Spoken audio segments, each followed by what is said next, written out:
Un idioma sin fronteras. Con Susana Santaolalla. En Radio Exterior de España. La editorial No Evolution acaba de publicar El diario del hachís. Es la segunda novela del periodista Robert Gómez, que en esta ocasión recupera el personaje de su primer trabajo, Tomás Panfiérrez, para situarle en Septonia, la tercera ciudad autónoma española en el norte de África. Una ciudad ficticia en la que la corrupción está al orden del día. De este nuevo trabajo, en el que realidad y ficción son separadas por una delgada línea, ha estado conversando con el autor nuestra compañera Belén de Vicente. En 2009 publicó su primera obra de ficción, El año que fui valiente. Ahora vuelve a las librerías con El diario del hachís. Es el último trabajo de Robert Gómez y lo ha publicado con la editorial No Evolution. Robert Gómez, bienvenido a Un idioma sin fronteras. Muchas gracias. Bueno, ¿qué universo se ha creado en este libro? ¿Qué se va a encontrar el lector que se acerque al diario del hachís? Bueno, pues es una novela en la que repito personaje, el mismo personaje que la primera novela, como has dicho, El año que fui valiente. Uh-huh. Y si en la primera novela era un crítico de rock, en esta quería hablar de otras cosas y ahora es un periodista. Hablamos de Tomás Panfiérrez, para que nuestros oyentes se hagan una idea. Tomás Panfiérrez, sí. Y bueno, el objetivo mío es que lo que quería, tanto en la primera como en la segunda y una tercera novela que me gustaría para cerrar la trilogía, porque parece que siempre no puede haber dos, ¿no? Tiene que haber tres en casi todo. Es como un número más redondo. Sí, y hasta en El Padrino pasó, ¿no? Que parecía que iban a ser dos películas y fueron tres. Pues lo que quería es hacer un retrato un poco de mi generación, ¿no? Yo rondo los 30 años y creo que es un tema que ha sido poco tratado. Y en la primera novela me centré más en el lado sentimental, ¿no? De mi generación, de nuestros problemas, que somos muy diferentes a la generación de nuestros padres, ¿no? Vivimos de una forma muy diferente. Ellos, por ejemplo, todos más o menos se montaban la vida muy pronto, con 20 y tantos años ya estaban casados, con hijos y tenían todo el paquete en marcha, ¿no? Y no se planteaban otras cosas. Nosotros andamos más buscando nuestro destino y buscando algo que nos llene, aparte de no solo la familia, ¿no? Incluso todas las relaciones han cambiado mucho, porque ahora la mujer tiene que trabajar si se quiere vivir, si se quiere pagar la hipoteca. Muchas veces con 30 años seguimos en casa de nuestros padres. Ha cambiado mucho todo, sí. Vivimos ahora un drama que va a costar a la gente independizarse, ¿no? Y en la primera novela pues quería hablar de estas cosas, de un plano más sentimental, ¿no? De las relaciones que establecemos, sobre todo a nivel de pareja. Y en la segunda quería hablar de política. Meterte en harina de lleno, vamos. Sí, que también es un problema muy grave que tenemos. Bueno, yo cuando escribí la novela no estaba tan en boga, ¿no? El problema de la corrupción. Pero vamos, estamos viendo estos días que desde el yerno del rey hasta el último concejal parece que todos en los años buenos han estado metiendo la mano en la caja, ¿no?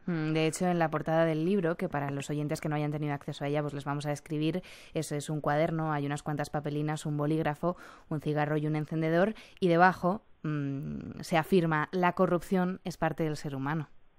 Sí, bueno, quería explicar también un poco el título del libro, ¿no? Claro, fenomenal. Sí, le estuvimos dando vueltas con el editor, creemos que es un título arriesgado, pero que también engancha, pero tampoco queremos que la gente se piense que es una apología de la droga ni nada parecido, ¿no? El hachís es un elemento más, porque, bueno, hay que decir también que la novela está ambientada en una ciudad imaginaria, ¿no? Que es Septonia. Eso es. Que sería la tercera ciudad autónoma de España en el norte de África, ¿no? Sabemos que hay dos, están Ceuta y Melilla, pues Septonia sería la tercera urbe ficticia. Yo he trabajado 2 años y medio en Ceuta como periodista, ¿no?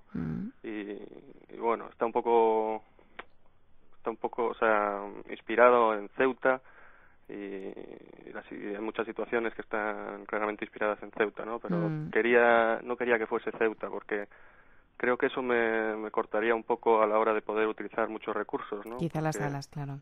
Sí, Robert, pensando un poco, perdóname que te interrumpa, pensando un poco ahora en lo que decías de Ceuta, yo cuando hojeaba la novela me hacía la pregunta de el paralelismo, ¿no?, entre la realidad y la ficción, porque es verdad que es un libro en el que hay muchísimos elementos de la realidad, aunque, como tú bien dices, lo has situado en un lugar ficticio y los personajes pues podrían ser cualquiera, pero son ficticios también.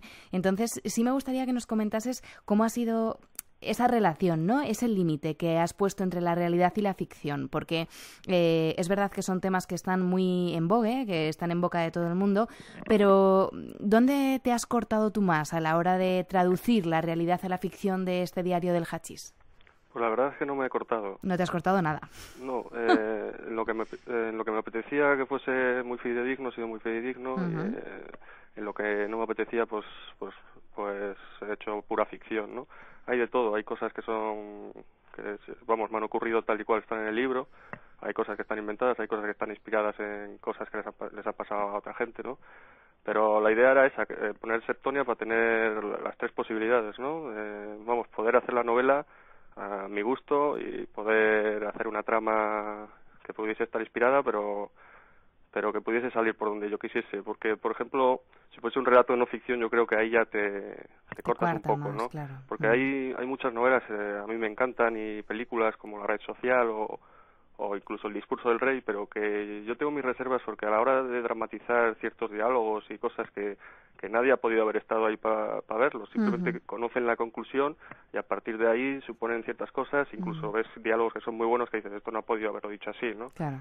Y entonces eso yo creo que falta un poco la realidad. Tal vez el primero que lo hizo fue Truman Capote, ¿no? Con La sangre fría, que es una novela estupenda, maravillosa, pero que ya en su época tuvo mucha controversia en cuanto a que se tomaban unas libertades. Aparecen diálogos, aunque él tuvo acceso a los dos presos, aparecen diálogos que se notan que dos tíos que eran como eran, era imposible que pudiesen hablar así, ¿sabes?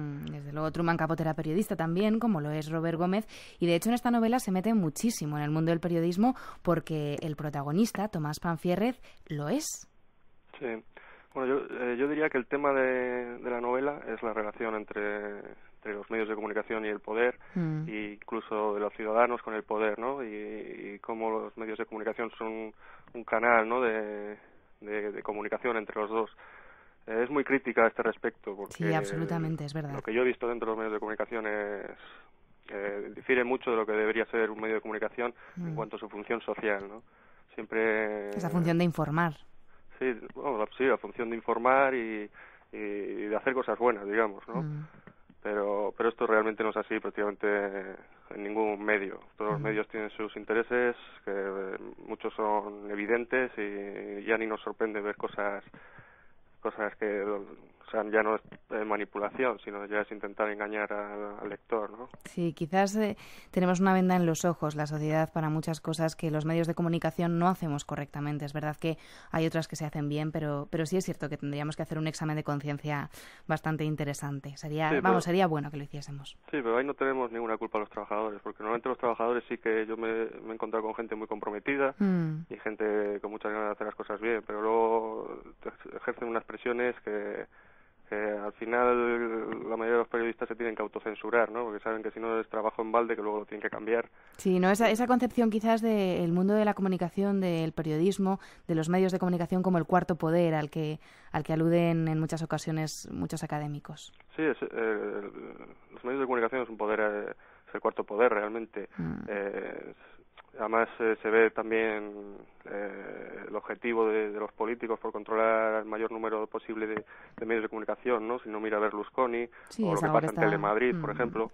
Pero también estamos ahora en un momento que las cosas están empezando a cambiar un poco, ¿no? Internet ha dado un poder también a la gente, que ya, por ejemplo, hay muchas cosas que no salen en los medios de comunicación, pero uno se entera a través de la red, ¿no? Se está haciendo un canal paralelo de información que siempre tienes que dudar de muchas cosas, ¿no? Pero, por ejemplo, sobre lo de los Dangarín yo me enteré a través de la red. Eso no había salido en ningún medio de comunicación, y a mí me mandaron un correo donde ya empezaban a decir estas cosas, que yo de primeras dije, bueno, yo no sé qué tendrá esto de cierto, pero luego resultó que era cierto, ¿no? Entonces a mí esto me hizo pensar que las cosas están cambiando, ya los medios como los conocemos empiezan ya no a ser tan poderosos como eran en el pasado. Incluso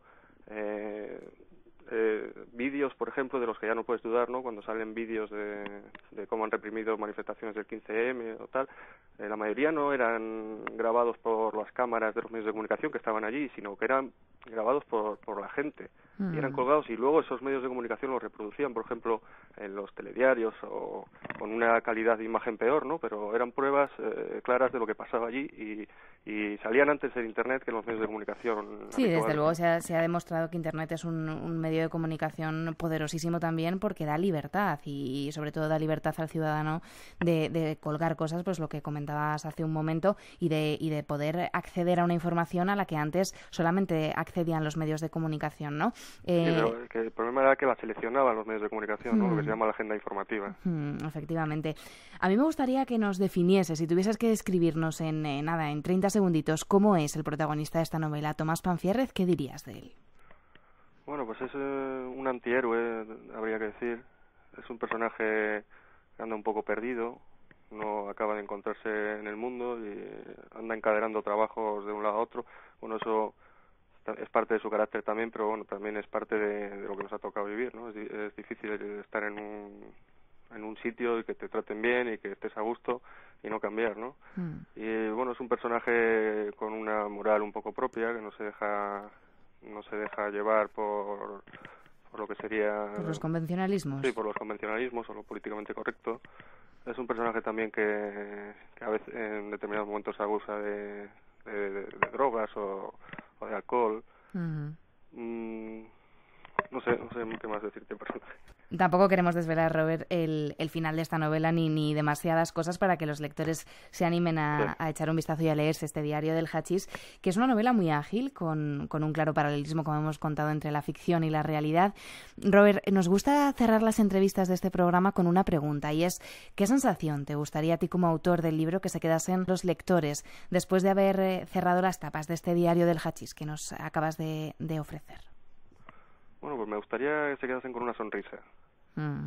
Una sonrisa, aunque al personaje le pasan cosas que no son amables. Un poco dramáticas, iba a decirte yo.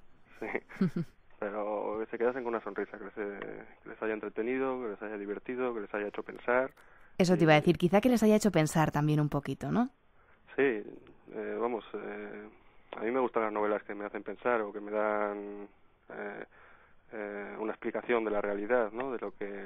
O su propia explicación de la realidad, ¿no? Porque ocurren determinadas cosas que te ayudan a aprender y te ayudan tú eso lo tomas y lo tienes ya como parte tuya, ¿no? Entiendes ciertas cosas. Y de hecho, por ejemplo, el personaje también filosofea y tiene sus propias opiniones sobre... Es un alma libre al final, abstracto, ¿no? digamos, sí. Pues con esa sensación nos vamos a quedar, deseando que quienes se acerquen a esta novela, El Diario del Hachís, editada por No Evolution y que firma Robert Gómez, con quien hemos estado conversando estos minutos, pueda disfrutarla. Lo dicho, Robert, gracias. Muchas gracias.